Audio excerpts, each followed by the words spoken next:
नमस्कार। आज हम एक ऐसे रहस्यमयी द्वीप की कहानी में गोता लगाने वाले हैं जहां वक्त एक पहिए की तरह घूमता है।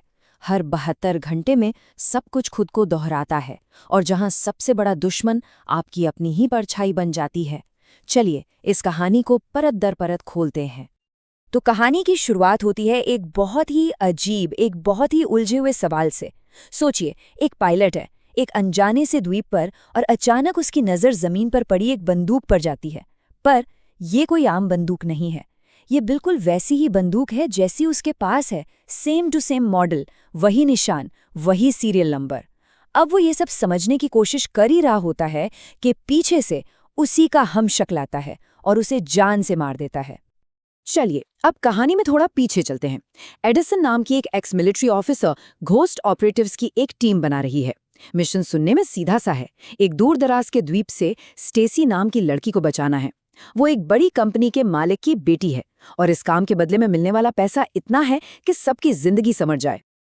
इस टीम का हर मेंबर अपने अपने काम में माहिर है, लेकिन इन सब में एक बात कॉमन है। इनका कोई परिवार नहीं, कोई करीबी नहीं। ये दुनिया की नज़रों से लगभग ओझल हैं और कंपनी ने जानबूझकर ऐसे ही लोगों को चुना है ताकि अगर मिशन के दौरान ये लोग गायब भी हो जाएं तो इनके बारे में पूछने वाला कोई न हो। प्लान बिल्कुल सीधा साधा लगता है। टीम इस वीरान से दिखने वाले द्वीप पर लैंड करती है और प्लान के मुताबिक दो हिस्सों में बंट जाती है। एडिसन, चेज और डेक्स साउथ की तरफ जाते हैं और रस्क, टैग और कोल्ट नॉर्थ की तरफ। लेकिन द्वीप पर कदम रखते ही दोनों टीमों को ये महसूस होने लगता है कि यहाँ कुछ तो बहुत ज्यादा गड़बड़ है। यहाँ कुछ भी वैसा नहीं है जैसा दिख रहा है। वो ज्यादा दूर गए भी नहीं थे कि उनका सामना एक दिल दहला देने वाले मंजर से होता है। हर तरफ लाशें बिखरी पड़ी हैं। ऐसा लगता है जैसे किसी जंगली जानवर ने उन्हें चीर फाड़ दिया हो। और ठीक इसी वक्त दोनों टीमों के रेडियो एक साथ काम करना बंद कर देते हैं। अब एक के बाद एक ऐसी नामुमकिन चीजें होने लगती हैं जो टीम के होश उड़ा देती हैं। रस्क को एक रस्सी पर लगी गांठ जानी पहचानी लगती है। डेक्स को एक लाश के हाथ पर अपनी ही जैसी घड़ी मिलती है, बिल्कुल वही खरोचों के साथ। और हद तो तब हो जाती है जब उन्हें डेक्स की ही हैंडराइटिंग में एक और डायरी मिलती है जिसमें भविष्य की बातें लिखी हैं।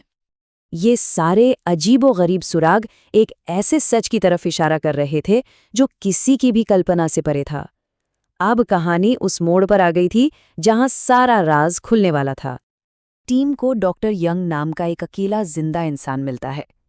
वो बताता है कि जिस लड़की को वो बचाने आए हैं, स्टेसी, वो तो मर चुकी है। लेकिन जब अगली सुबह होती है तो वही स्टेसी उनके सामने जिंदा खड़ी होती है और बस इसी पल हकीकत के सारे नियम टूट जाते हैं। डॉक्टर यंग आखिरकार उस भयानक सच से पर्दा उठाता है। वो बताता है कि ये द्वीप वर्म होल से भरा हुआ है, यानी स्पेस टाइम के ऐसे शॉर्टकट जो समय को तोड़ मरोड़ रहे हैं, और इसी वजह से वो सब एक टाइम लूप में फंस चुके हैं। तो ये टाइम लूप आखिर है क्या? आसान भाषा में कहें तो ये समय का एक ऐसा चक्र है जो खुद को बार बार दोहराता है। इस द्वीप पर हर 72 घंटे में सब कुछ रीसेट हो जाता है और समय फिर से वहीं पहुंच जाता है जहां से ये शुरू हुआ था। और हाँ, इस लूप के अपने कुछ कायदे कानून हैं और बड़े ही डरावने हैं। हर 72 घंटे में सब कुछ रीसेट। वो जो डुप्लीकेट घड़ी और डायरी मिली थी ना, वो उनके ही पिछले वर्जन्स की थी।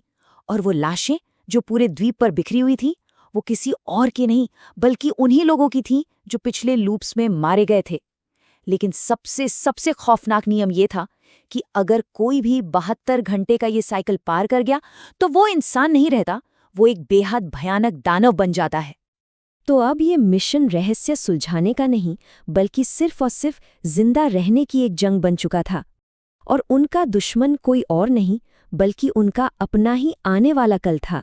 ये लड़ाई थी इंसान और राक्षस के बीच। एक तरफ टीम थी जिसमें अब भी इंसानियत और सोचने समझने की शक्ति बाकी थी, और दूसरी तरफ थे उनके ही बदले हुए रूप, म्यूटेंट्स, जो अपनी इंसानियत खो चुके थे और अब सिर्फ मारने वाली मशीनें थे। वो ज्यादा ताकतवर थे, ज्यादा जंगली थे। और फिर वो पल आ ही जाता है जब उन्हें अपने ही बदले हुए रूपों का सामना करना पड़ता है। उनके ही हमशक्लों की एक भीड़ उन पर हमला कर देती है और इस भयानक लड़ाई में कोल्ट अपने ही हमशक्ल के हाथों मारा जाता है। किसी और को नहीं बल्कि खुद को ही मारने की कोशिश का ये खौफनाक सच अब उनके सामने था।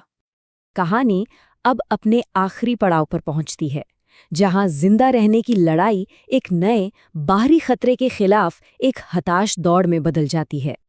तभी एक और भयानक सच सामने आता है। जिस कंपनी ने उन्हें यहाँ भेजा था, वो इस टाइम लूप के बारे में पहले से जानती थी। ये कोई रेस्क्यू मिशन था ही नहीं, उन्हें यहाँ इंसानी टेस्ट सब्जेक्ट्स की तरह भेजा गया था। और अब जब ये एक्सपेरिमेंट हाथ से निकल चुका है, तो कंपनी सारे सबूत मिटाने के लिए पूरे द्वीप को बम से उड़ाने वाली है। उनके पास अब सिर्फ 12 घंटे बचे हैं। बस 12 घंटे बाद ये पूरा द्वीप आग के एक गोले में बदल जाएगा। भागने का इकलौता जरिया हेलीकॉप्टर पहले ही तबाह हो चुका है। जब सारी उम्मीदें दम तोड़ने लगती हैं, तब रस को टाइम लूप के अजीब असर की वजह से भविष्य की एक झलक याद आती है। उसने किनारे पर छिपी एक छोटी नाव देखी थी, और वही उनकी आखिरी उम्मीद है।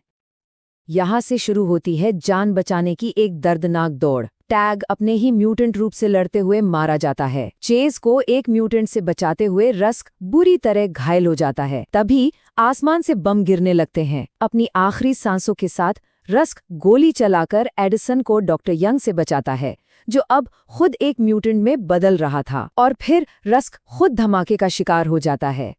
पूरी टीम में से अब उस नाव पर सिर्फ 2 लोग बचे हैं, चेज और एडिसन।